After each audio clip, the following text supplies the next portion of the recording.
Hello, everybody, and welcome to a very special edition of the Wrestling Forum, as this is the recap of TLC Tables, Ladders, and Chairs as it went down tonight from the Thunderdome at Tropicana Field in Tampa, Florida.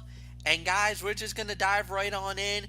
We started it off tonight with the WWE title match. That's right, TLC Tables, Ladders, and Chairs. It was originally gonna be Drew McIntyre versus the phenomenal AJ Styles, but midway through the match, The Miz has decided to cash in the Money in the Bank, making it a triple threat match.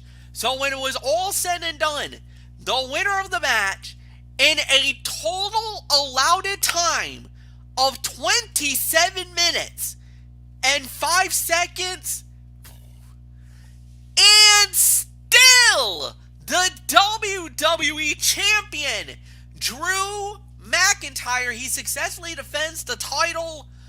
Oh my goodness. Okay, there's a lot to unpack here. First off, this was a crazy opener, and without a doubt, this was the fight of the night. 4.5 stars for the match. Great opener, great battle, everything was great. If you're a fan of the Money in the Bank, this was probably not your night. I think this was a horrible cash in by The Miz. The timing could not have been any worse than what he did. This was without a doubt, probably other than the Baron Corbin moment, this was without a doubt the most worst decision to cash in the Money in the Bank at the time that they did it. Without a doubt, this basically shoots any credibility that The Miz had going into Money in the Bank. For him to weasel his way, criminally screw Otis over, and for this to be the culmination of the Money in the Bank was an absolute waste in my mind.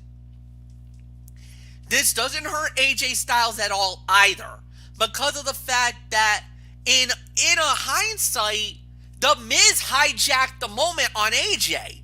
AJ could say, well, I never really got a true one-on-one with you, McIntyre.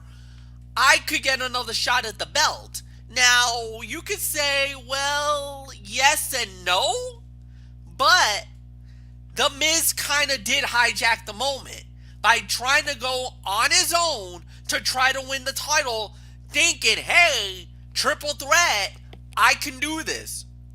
You went up against one of the best WWE champions in the last year or so. You literally went after Anthony's Wrestler of the Year, for heaven's sakes.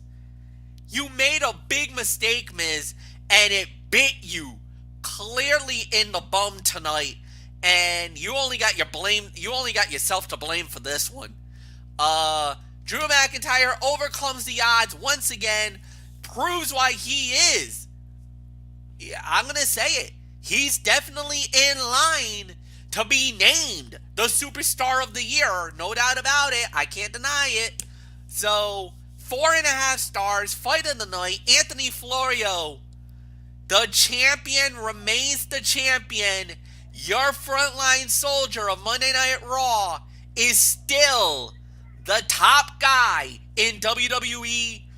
Drew McIntyre successfully defends and is still the World Wrestling Entertainment Champion. Oh, I love it when you say that. And yes, sir, that's my guy. I told you. I mean, was there ever any doubt? Honestly, was there ever any doubt? And I think with this win tonight, I think this cements his Superstar of the Year award that he will so rightfully deserve when they do the Slammy Awards on Wednesday morning. So nothing much more to say on that. But what a match. This had everything. It started with a nice methodical pace as both men held back from using the weapons to make it mean more when they were finally in play. Styles did some excellent work trying to injure the leg of the champion. It was logical to take out the big man's limb so he couldn't climb a ladder quickly. The Miz's cash-in was predictable, but still made the final minutes of the match unpredictable. It genuinely looked like all three men were going to win at different points. Omos finally did something physical and looked like a beast taking that chair shot to the back and showing no signs of pain as it broke into several pieces. Having him chase and stalk John Morrison was a great way to take him out of the equation. Everybody did an amazing job making this a match that will be hard for anyone to top for the rest of the night. Whoever produced this match also deserves credit for putting it together. 4.5 stars. I 100% agree. Not much more to say. Michael Bullock, what a way to start off TLC. I mean, we must be backwards. We started with the main event pretty much. Yeah, we thought this would be the main event, but no. I mean, it started off the show, and yeah, I agree. This was a 4.5 star match. I mean, yeah, basically, these two definitely gave it their all, and then the Miz with that cash in, and you know what? I'm on the side of Fletch here. I mean, this was a horrible, horrible decision by the Miz to cash in. I mean, to me, it destroys any credibility of the Money in the Bank. I mean, you could have done it maybe later, but for you to cash in at this time was a total waste. And you have yourself to blame, Miz, for your failure. And there's an old saying, you reap what you sow, Miz. And now you're gonna have to soak in on your failure. So, but all in all, a great way to start off. 4.5 stars. Dee Woodson, come on in, and well, I said it in the chat box right now. I can tell you can see why the Miz looks like a total doofus now. Basically, yeah. He's had one too many shots to the head, or one too many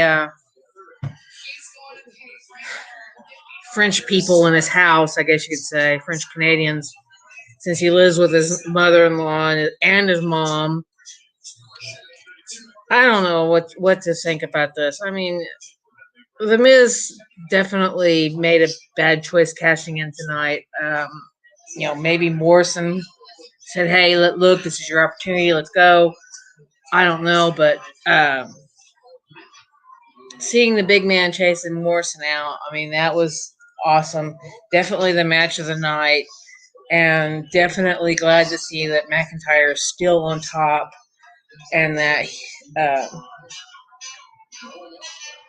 the Miz didn't succeed, where he kept saying, that he was Mr. Money in the Bank because of all his successful cash-ins. Well, Miz, you screwed the pooch tonight, basically. So, hey, not much more I want to say. Cheers, Fletch. And Dee wasn't stealing the line that I normally would say. Well. All right. I'm cool with that. I got nothing wrong with that. That's all cool. All right. So next up we had was the SmackDown Women's Title match. Sasha Banks versus Carmella. The winner of the bout in 12 minutes and 10 seconds via submission, and still the SmackDown Women's Champion, the Boss, Sasha Banks. Anthony Florio, it is all yours. For the second time tonight, the champion remains the champion. And did so in a great way. 3.5 stars for me. When you have to follow a match like Styles and McIntyre, you are fighting an uphill battle. Sasha Banks and Carmella showed up and made sure nobody was going to overlook them as a cooldown act. Carmella started the match with a classic heel move, avoiding contact only to get the upper hand a moment later is the way so many heels have gotten started because it's a formula that works. Everything they did looked smooth, and Mella proved she had no ring rust. after not being active in the ring for several months. If anything, this is the best she has ever looked. The interference from the sommelier was not necessary, but it didn't take away anything from the quality of the bout. Thank goodness. So this was a good 3.5-star match for me. Not much more to say. Michael Bullock, the outcome was never in doubt, but this match ended up being better than we initially thought. Yeah, I mean, I thought this wasn't going to be anything that good, but this turned out to be better than what I expected. I agree, a 3.5-star match, and Carmella didn't have that any ring rust, and who knows, maybe repackaging her maybe is going to do her wonders. So we'll definitely have to wait and see. I mean, but this was definitely a good start. I mean, even though it was a losing effort for her, but there is one thing I did notice that I actually enjoyed during the match, and that was Sasha Banks with a tribute to one of her to her idol, the late great Eddie Guerrero, with the Three Amigos. I mean, and I gotta tell you this, guys, I think she executed it perfectly. Wouldn't you agree? Absolutely. And I'll She did tell you, great. and I'll tell you what, somewhere in heaven, Eddie Guerrero is probably got that Cheshire cat-like grin. To be proud of this woman to execute that move to perfection. Probably saying that "Viva la raza" up in heaven. I definitely had to. Oh yeah, and probably doing that too. Orale vato. Yeah. Oh yeah, he probably was doing that in heaven as she accomplished that. So yeah, so 3.5 stars. I do agree. Dee Dee Woodson, it is yours. Yeah, I can agree. 3.5 stars. Great match. Carmella definitely looks like she has gotten better in the ring, and she did do a very good job being the classic heel. So yeah, I'm not going to add a whole lot to it. I mean, you guys kind of said most of it. So definitely a great match. And like y'all said, it didn't bring anything down. It was just as elevated as the first match. So it's yours, Fletch. 3.5 stars, no doubt about it. Totally agree with everything you guys have said. And Anthony, the one thing that you were alluding to and we were always talking about was, when was Sasha gonna have a meaningful title reign? Well, SmackDown's doing it, and this is probably the most meaningful title reign she's had in her singles career. I don't even think we've ever remember having her had the Raw or even SmackDown Women's title as long as she's having right now. Maybe her run in NXT is probably the most meaningful or longest reign she's ever had in her career. But as far as main roster goes, minus the tag team reign, this has to be it. Like, she is proven to be a very good SmackDown Women's Champion already.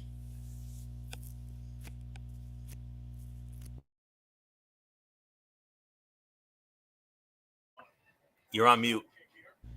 No, you can go. No. You were just making a point. It's definitely her best main roster title run, no question about it. I mean, 2 months already for Sasha Banks as the SmackDown Women's Champion. And who knows, she could hold that thing for. I don't know if she's gonna come anywhere close to Bayley's run, but we're gonna have to wait and see. But no, and that this is definitely her most meaningful title run on the main roster. Now let's move on to what ended up being for the Raw Tag Team Championship. And, let's just say, MF, you're going to be channeling your inner Gorilla Monsoon over the next couple of bouts here. Yeah, we'll set it up. Starting off with the Hurt Business, Cedric Alexander and Shelton Benjamin versus the New Day of Kofi Kingston and Xavier Woods. The winner of the bout in 10 minutes even. And new Raw Tag Team Champions, the Hurt Business. They win the titles tonight. Michael Bullock, history was made at the Thunderdome. It is all yours, my friend. And I can tell you this, Fletch. I think we all got this one wrong. I mean, we all thought that the New Day was going to retain because of what Cedric Alexander has been doing. Maybe we thought there was going to be some dissension in the Hurt Business, but yeah, Cedric Alexander, he tagged himself in, but as soon as I saw that happen, I'm like thinking, oh no, that this is going to come back and bite the Hurt Business in the ass. But no, it worked in their favor this time, and yeah, we got new tag team champions, and there's a lot of gold in the Hurt Business right now with the United States champion Bobby Lashley, and now the Raw tag team champions Shelton Benjamin and Cedric Alexander. So I'm going to give this 3 to 3.25 stars as my rating on the bout. So, Dee Woodson, it's yours. I'm actually going to give it 3.5 stars. It was a very well done match. Yeah, it looked like it was going to be Alexander, turning on him there at the end, or costing him the match. But honestly, you had MVP out there telling Benjamin, you need to pin him, and he wasn't doing anything. And Alexander actually tagged himself in so that he could get that pin. And I don't know if that was just him being cocky, wanting to be the one that in the end could say, I'm the one that got us the tag team titles and stuff. It still could be some sort of a little dissension, but definitely, new tag team titles. Now Hurt Business has all of them but one in the Mills tag picture from Raw. So we'll just kind of have to see how this is going to play out now with the Hurt Business holding most of the gold for Raw. So yeah, not much more I'm going to add. It's yours, Fletch. They now have the United States title and they have the Raw tag team titles in their camp.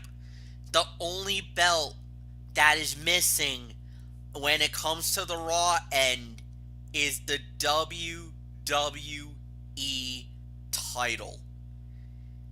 MVP's the only one left without a belt. Could he possibly be going after Drew McIntyre and try to be the one to become the WWE champion? It could happen. Anything can happen. But that would be the one that you kind of have to keep a very watchful eye on. More than any other. That's going to be the one that we're going to have to really keep a watchful eye on. But at the end of the day, yeah, this was a 3-star match. This was an excellent battle. No doubt about it. Like we said, history was indeed made. New champions. And, I kind of felt like I thought the dissension was gonna be their downfall, and actually what it was Cedric being the opportunist, seeing an opportunity that was there for the taking, while Sheldon kind of dragged his feet. And Cedric was like, you know what? The hell with this. Bang, I'm taking the chance. Hit the lumbar check and got the gold. Obviously, his stock is rising. MVP is definitely more happier with Cedric than maybe with Sheldon and with Lashley. I don't know how that's going to work out. But like we said, the arrogance of Alexander, the exuberance of Alexander might come back to haunt later on. But right now, the Hurt Business is near the top of their game. The business is booming, Anthony Florio, for the Hurt Business as they collect yet another title. in on the Raw camp. They got 2 out of the 3 main gold, bro. Yeah, a very surprising outcome to say the very least. We all thought New Day was going to find a way like they've always done, but no. As expected, both teams brought their A game to put on a fun tag title match. The way it ended with Alexander stealing Benjamin's glory planted the seeds for some tension down the line, but it was a good finish nonetheless. Woods and Kingston, along with Big E, deserve to be in the conversation of the greatest tag teams of all time. Even when they lose, they look great.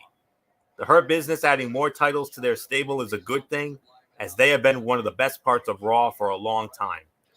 MVP not having a big impact on the outcome helped make Alexander and Benjamin's win feel more special in the end. This was another fun entry on the TLC 2020 card. 3 to 3.25 stars for me. So not much more to say. Oh yeah, that's right. Bullock started it. So MF. Coming up next, we had a match that we were wondering. The $1 million question was, who was going to be Asuka's tag team partner after Lana got taken out by Jackson Baszler? Well, we found out, and oh, did we find out in a big way.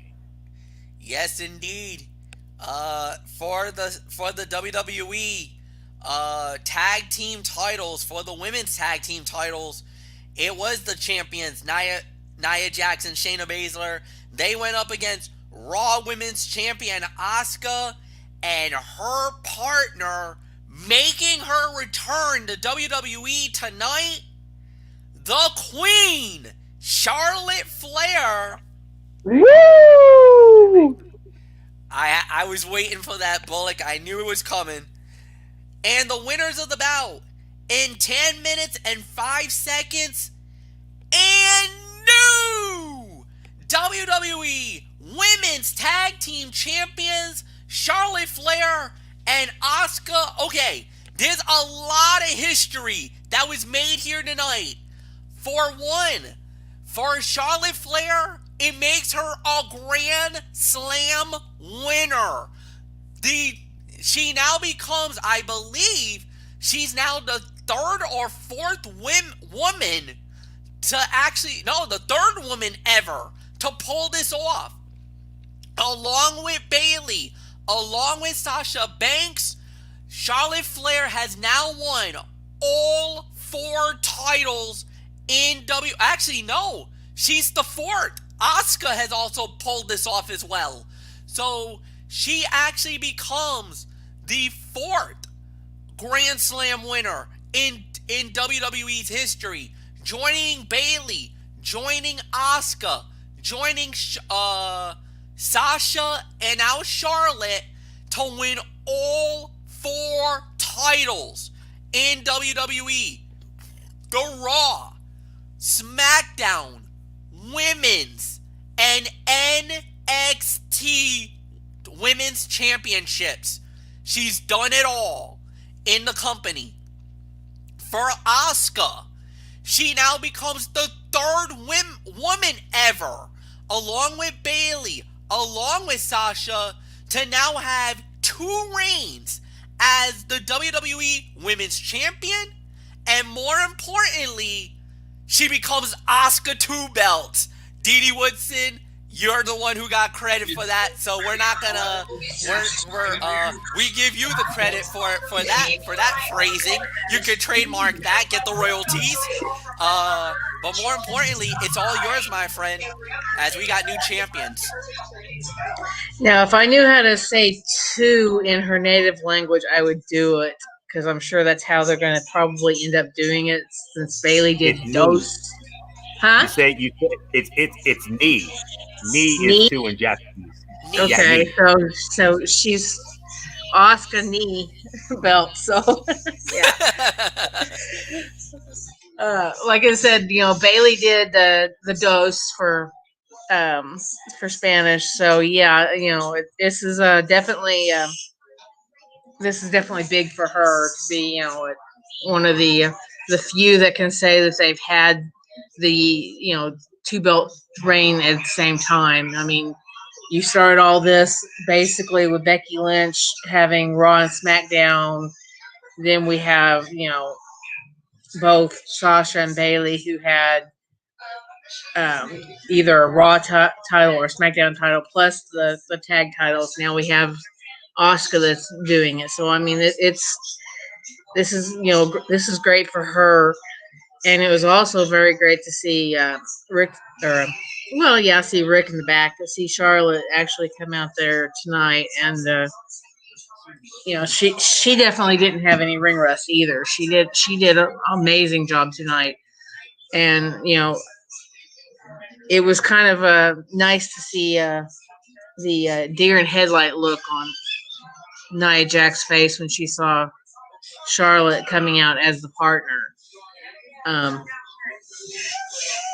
The rumors have been flying for at least a week now that Charlotte was going to be there and was going to be the mystery partner. And, they were right. She ended up coming out, did a great job.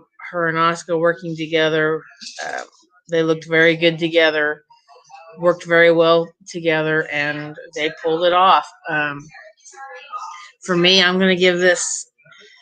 I'm gonna give it probably about 3 stars. I mean, it was good. It had some slow parts, but it was still good. I mean, and I think what made it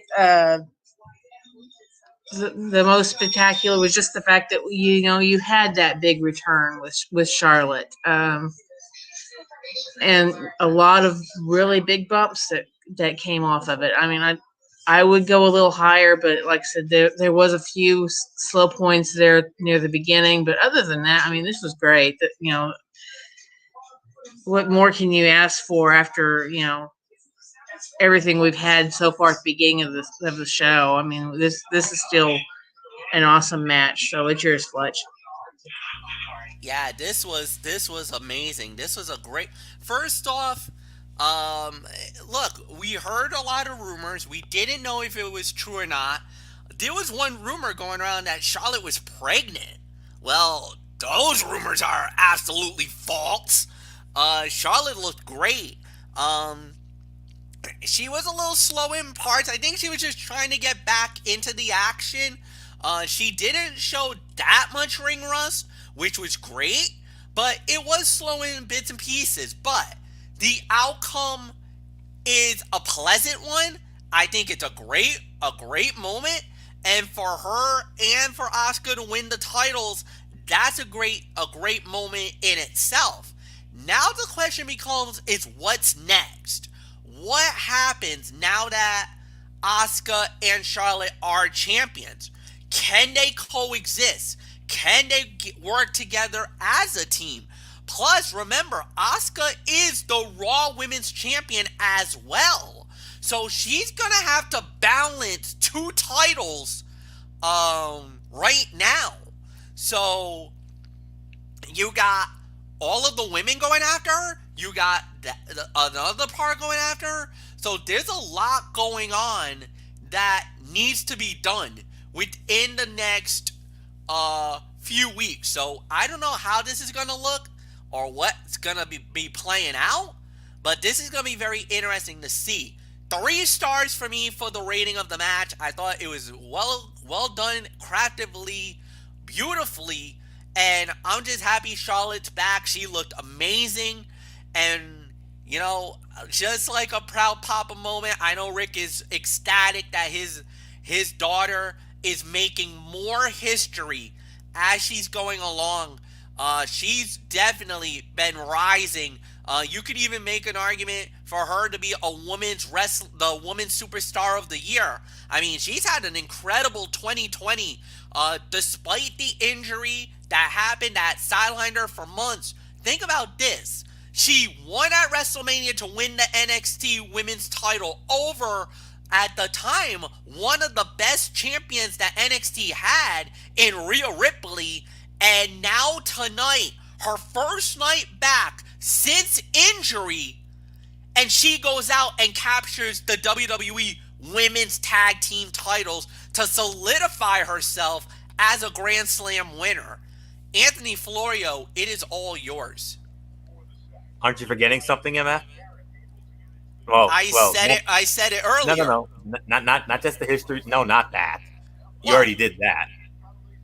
Women's Royal Rumble. Charlotte won that. And she won the Women's Royal Rumble. That's right, too. Yes, you're absolutely right. That led to her winning the title at WrestleMania and the NXT title. Yep. There you go. All right. Okay. I just wanted to make sure you knew that. So. Oh, well, I knew it. I didn't want. You just Well, forgot to mention it. yeah. But that's all right. You can definitely make an argument for Charlotte Flair to be the female superstar of the year. But you could also make an argument for Asuka as well. You know, she's had a great run with the Raw Women's Championship. You could also make an argument for Bayley, you know, because she held that SmackDown Women's title for a very long time. So the men's race, there's no race on the men's side. It's Drew all the way. But when it comes to the women's, that's a tough one. That's a very tough one. That could go to anybody. We only have a couple weeks to think about it. But in all honesty, a quick question here. When we all saw Charlotte coming out, I bet all of us thought new champs, right? I mean, I was thinking, oh crap, the belts are gone. Yup. I thought the same thing too. I thought as soon as Charlotte came out, like, we're gonna have new champions.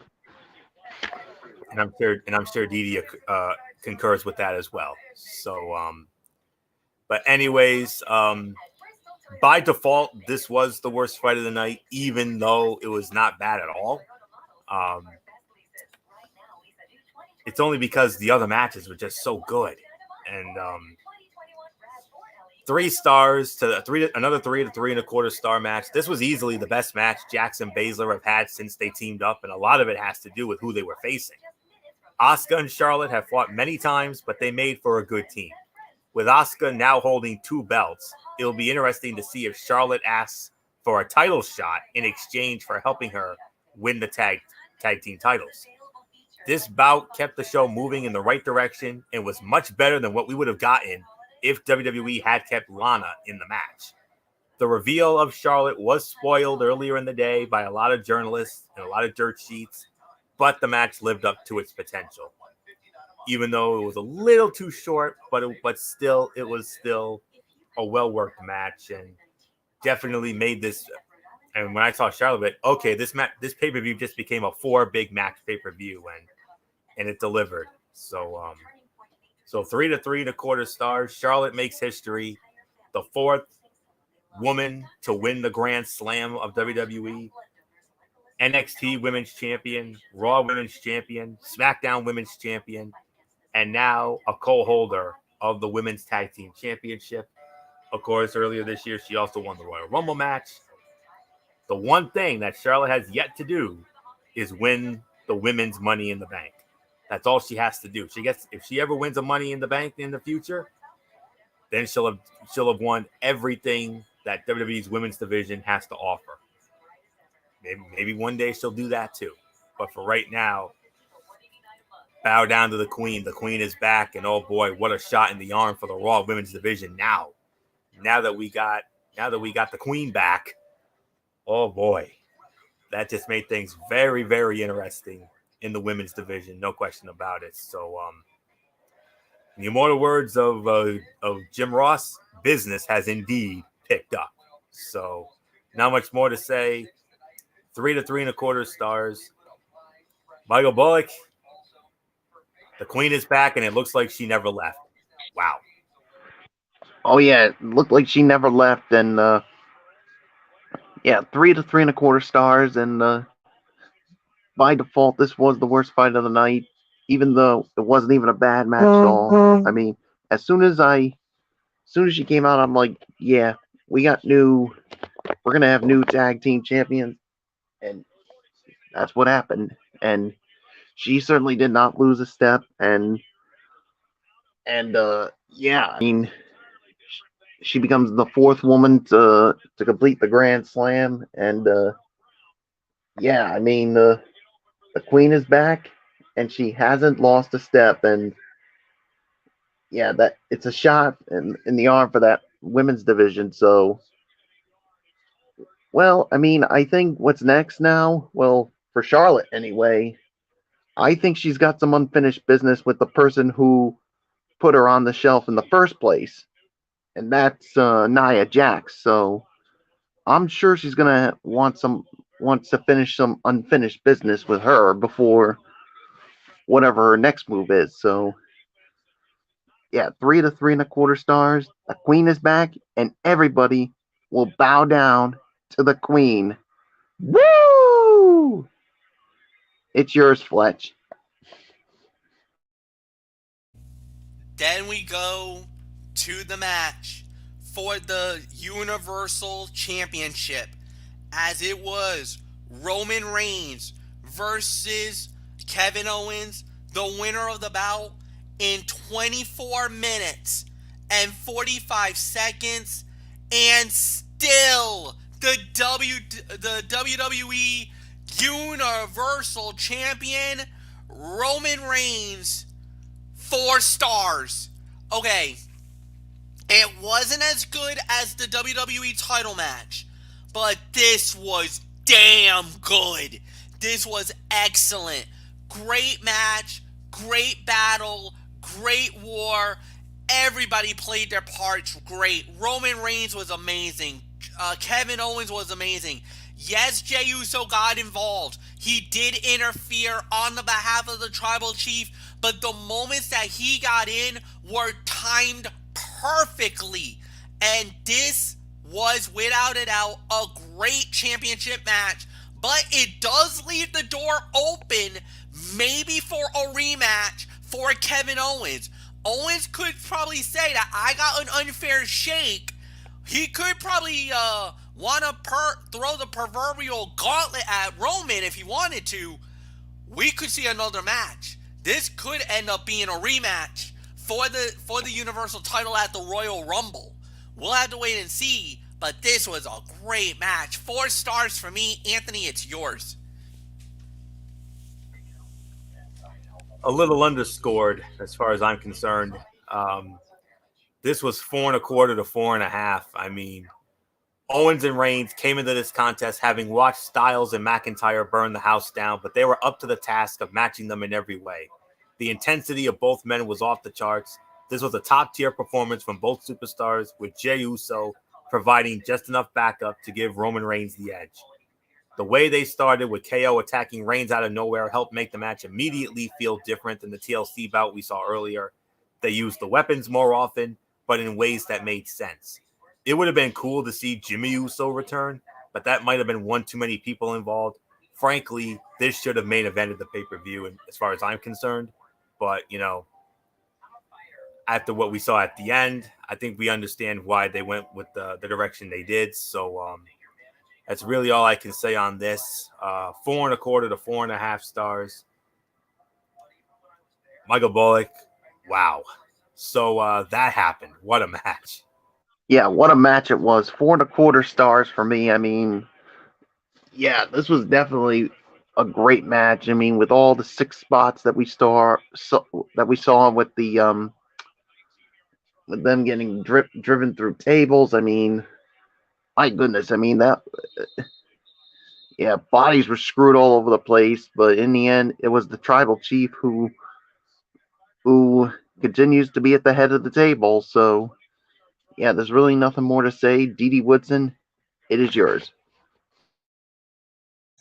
Yeah, 4.25 match or stars for the match. It was awesome, and they did a great job. I mean, these guys, they definitely have a high bar to meet with, and they did a very good job trying to meet that bar. So yeah, I'm not going to add too much more. It's yours, Fletch.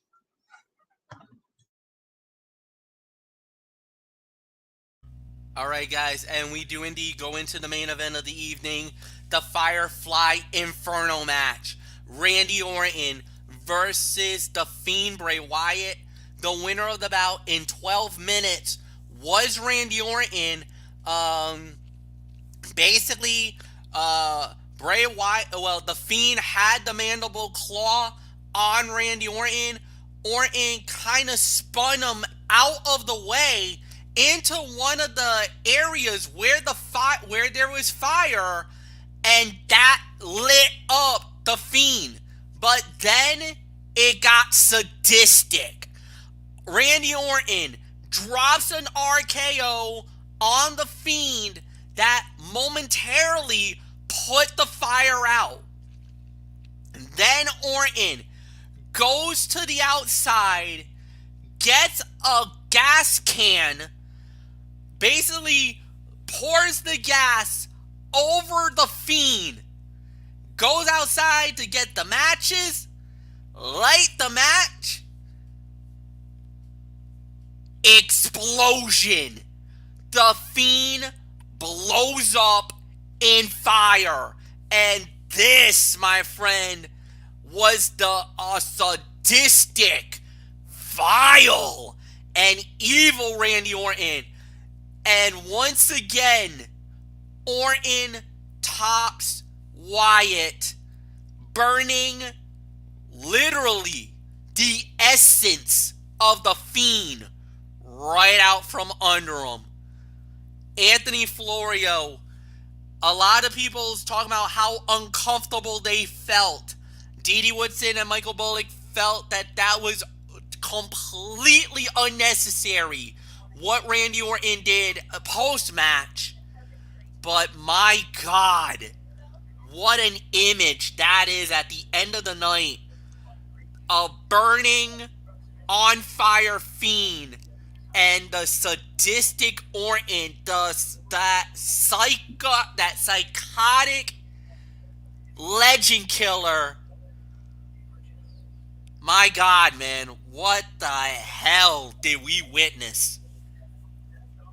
How do you rate it? Yeah. I mean, did you even put a rating on this, Matt? Well, you lead off. Oh, this is your match. Okay. No, this is your fight. You lead off. Oh gosh. How do you rate a match like this? Inferno bouts are already so different as it is, but this one was even more out there than usual. As a wrestling match, it was nothing special. This was something that was halfway between a normal Inferno match and a cinematic bout. So it had some wild moments that wouldn't usually happen. Not only did we see both men try to kill each other multiple times, but Orton actually lit Wyatt on fire and the show ended with his body continuing to burn.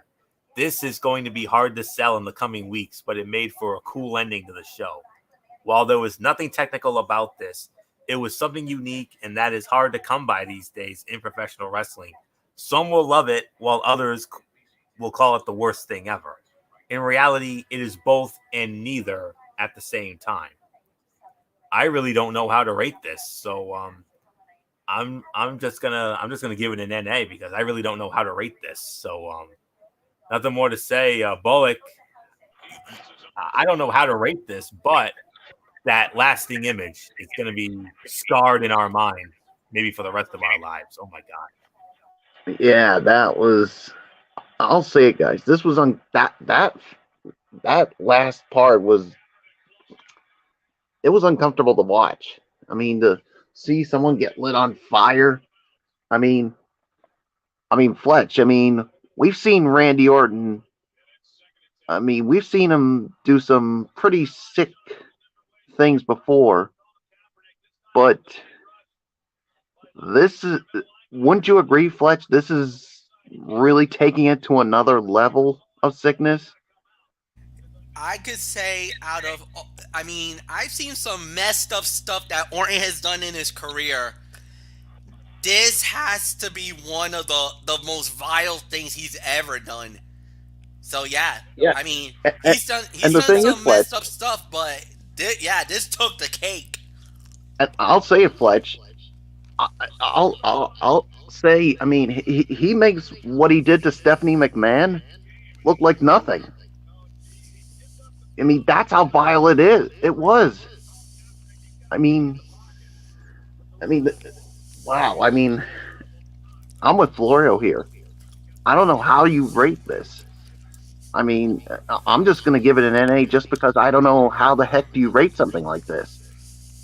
So, I'm just going to give it to D. Woodson. It's yours. Definitely overkill. I mean, come on. You've already set the man on fire. Now you go out there, you pour gas on him, and then set him on fire again. That was overkill. The only mistake I caught in the main event, though, was after the first time the Fiend caught fire, they did not ring the bell. They never rang the bell. And then we went into the sadistic part of the night where, it's just way overkill. Very interesting, how they set it up for the little ring of fire, giving them, so much space on the outside of the ring. Because usually when you have one of these matches, if I remember right, it usually is just the ring that's on fire, not that far out. Well, what they used to do was the ring itself. They had a contraption that was like right where the ring skirts would have been, and that's where the fire would have been. And after every move, after a certain amount of moves to make it a theatrical effect, that's where every time there was a move that was done, that's when the fire was controlled, where you could have the fire shoot up, and it can go up to about like the top ropes. But no, this time around, they pretty much surrounded the entire Thunderdome with it. Yeah. Like I thought that was a more cooler effect more than anything else. Yeah, it was very different. I mean, that was just not something I don't think anybody expected, was to have them have it, around the outside barricade. And then, of course, they also blocked the ramp with that. Yep. And I think there was and then there was like a little sliver of the ring, or a little sliver of the ring rope. That's what was on it was like a three, like it looked like lightning bolts on four sides of the ring, on the where the ring ropes were, and that had the fire. So yeah, it was more maneuverable, but still the effect of it, or the look of it, made it feel like, oh my god, there's no way out. Yeah, it was very different for an Inferno match. Even giving it the title of the Firefly Inferno match, still it was different, and I think that's what the biggest draw for this match was. No, it's not something that would be easy to rate. I'm going to go with the guys and say rating, but I mean, man, it was a match and a half. I mean, that ending is definitely something I don't think anybody's going to forget for sure. But still, I still think that's a little bit of an overkill, because you already had set the man on fire. Why just do it again? But then at the same time, you think back to all the other stuff Orton did, where he set the house on fire that had the ashes or whatever of Sister Abigail. This would be right up his alley anyway. But still, no bell ringing to signify the end of the match, and then just the overkill at the end there. Yeah, it was a powerful ending, let's put it that way, to this pay-per-view. So I'm not going to add any more. It's yours, Fletch. Yeah, absolutely. This was oh my god. As far as the rating goes, you're absolutely right. You can't really rate this match. I'm not even going to attempt to do that. But man, Randy, look, if you were gonna kill the demons of the past, that's the way to end it. But the thing is that I think he knows that the Fiend is indestructible. What's the one thing you had to do to end him? By doing it that way. by going that extra mile, as sadistic as it was. This was the way that you kind of have to feel like if you're going to end it, you had to end it that way. You had to end them one way or another. Just putting them on fire wasn't going to be enough. You were gonna have to go a little more sadistic, a little more evil, a little more crazy. And you know what? Normally in Kentucky Fried Chicken, I like my chicken to be just original. But he went extra crispy here tonight on Bray Wyatt, and that was a little bit of an overkill. I give you that, D.D. Woodson. That was you went a little too far there, Randy. I love you. I thought you're awesome. I'm happy you won, but even for myself, I'm like, ooh, I don't know if you should have gone that route. Once I saw the gas can, I'm like, oh no, they're not gonna do this to him. They're not gonna do this to him. No way. I'm thinking somebody's gonna step in, or the Fiend's gonna get up, or or the lights are gonna go out and he's gone, or something like that. Oh no. The minute he lit that up and he put him on fire, I'll tell you what, I was screaming, oh my freaking God. And yes, I was doing it Joey Styles style, Anthony Florio, just so that you know where I was coming from. Even though I wasn't the lead commentator for the main event, you were, but that's what I would have been saying. Oh my freaking God. When I saw that. Yeah, that was insane. Well, nothing more to say. Let's go to overall review. Michael Bullock, you lead off. This was an amazing TLC tonight. Yeah, I mean, this was definitely a really good TLC pay-per-view tonight. I'll give this maybe about an 8 out of 10 for this. I mean, there really wasn't a bad match. I mean, the fight of the night, hands down, was the WWE title tables, ladders, and chairs match with Drew McIntyre and AJ Styles. And by default, the worst fight of the night was the women's tag team title match, even though it really wasn't that bad of a match at all. So yeah, definitely a good way to end the pay-per-views for 2020 in WWE. So yeah, there's really nothing more to say. D.D. Woodson, it is yours. I'm going to give it about 8.5. I mean, this was really a very well done pay-per-view. They did a great job on it. Like he said, there was not a low point in the whole show. I mean, everything was relevant. Everything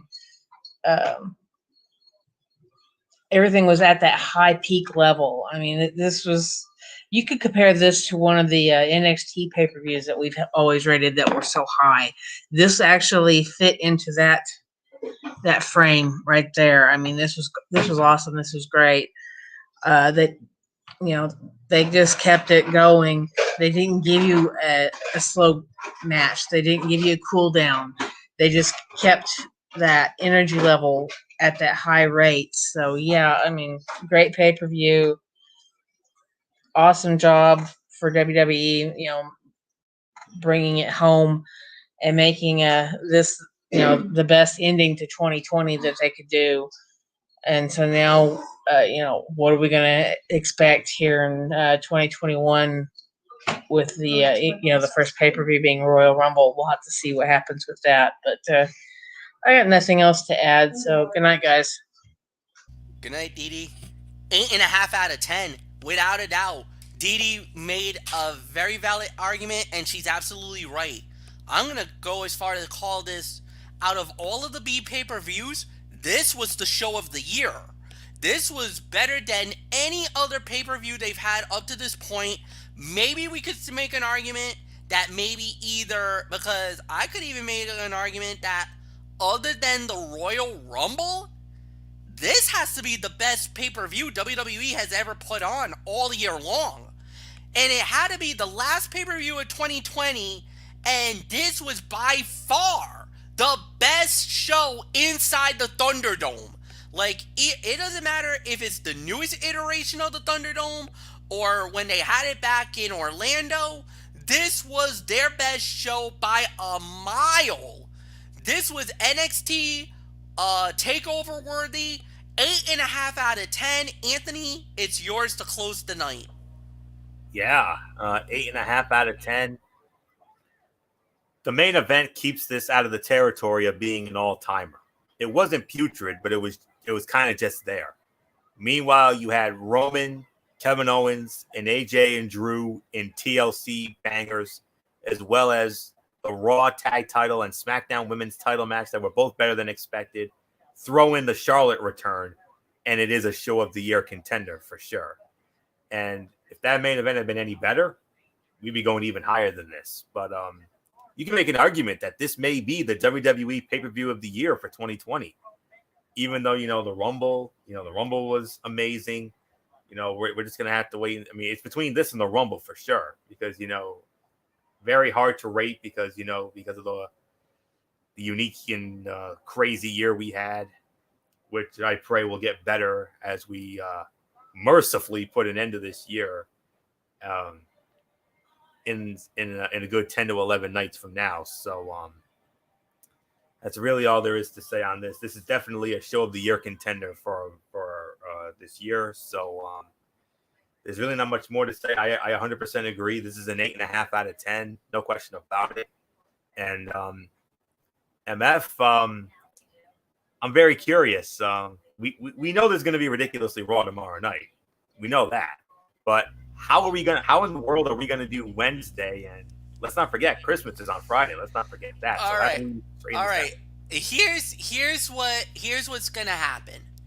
First, Wednesday is called off. We're not even doing a show on Wednesday because with AEW starting so late, we're basically the only show we're going to have next week for wrestling is Ridiculously Raw. That's it. On Tuesday night, we're going to do a special show. We are going to preview the NBA because of the fact that the NBA season starts on because of the fact that it starts on Wednesday. So we're going to do that. And if you want, I don't know if you want to do it now or wait till next week, we could also preview the college football playoff, but I could hold off till next week if you want. I definitely am thinking about it. Now when it comes to the NBA, the NBA season technically starts on Tuesday, the 22nd. Yes. So do you still want to do it then? Yes. Because Okay. we're only just because it'll be the opening night, but we could do a preview of it. We could do a preview of it, or we could wait, or we could do it tomorrow night. We'll just eliminate the Tony's Take and just do an abbreviated preview of the NBA season. So we'll do Raw, and then we'll just do a quick little preview for the NBA, whatever you want, That's okay. We can certainly do that. I mean, Impact Wrestling wasn't much of a show anyway. It was one of those meh shows this week, so all right. It's all right. We can certainly bypass it. And besides, Impact Wrestling is going to be going on they're not going on hiatus. They're just going to be doing best of shows for the next 2 weeks. Yeah, so this is traditionally their end of the year thing. Plus, we also got to do a Strictly Sports end of the year anyway, coming up. And we also got to do a Wrestling Forum end of the year coming up as well. So, we got a lot. This is true. So, we got a lot to think about. So, what we might do is do the preview this week. Then we got no shows after that. We're gonna take the holiday off. So, anybody who's expecting to see any football or anything else, you're probably gonna wait until we'll probably postpone until, how do you want to do this? Because we could do the NFL preview on Wednesday just for the heck of it. there are 3 Saturday games, All right. and Because I do want to give everybody the full Christmas off. I don't want to work on the weekend or to do any of the show. So, all right, we'll do this. all right. Tomorrow night, Ridiculously Raw, and we're going to do the NBA preview. Wednesday night, instead of doing Wednesday Night Mayhem, that's where we'll do the NFL week. So NFL will go up to Wednesday. We'll give you all the games, all the 16 games for that week, and then the rest of the week you're off. We'll see you guys next Monday. And then it started back up for Ridiculously Raw. All right. The only difference is for this week only. You know how I do my big extravagant previews with the what to watch for and all that. That will not be happening. That won't be happening, which is fine. No. Yeah, it'll be for this week only. I mean, the notes will not be as detailed, but I will have notes nonetheless. All right, we'll do it that way. So we'll see you guys tomorrow night then, 11 p.m. Eastern, all hosted by Anthony Florio. And until then, have a good night, everybody. So long.